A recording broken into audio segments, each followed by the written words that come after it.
Jardín de los Molinos está situado en Montegorgoso, una zona privilegiada rodeada de más de 60.000 metros cuadrados de zonas verdes. Su situación elevada permite que tengas unas magníficas vistas a la ciudad de Vigo. Se encuentra a 1,5 kilómetros del Parque de Castrelos.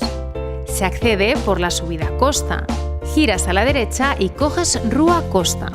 Continúas por Rúa Porto Loureiro, giras a la izquierda en Camiño Monte da Serra y se llega al Jardín de los Molinos. Su ubicación está a menos de 2 kilómetros del centro comercial Gran Vía, Avenida de Madrid, Avenida Gran Vía y Plaza de España, el Hospital Seral, Hospital de Valladares, el Estadio de Balaídos y varios colegios e institutos, entre otros lugares de interés. Una localización única que además cuenta con buenos accesos a la autovía y a la playa de Samil. Estará conectada en el futuro por el segundo cinturón de Vigo o futura segunda ronda de Vigo.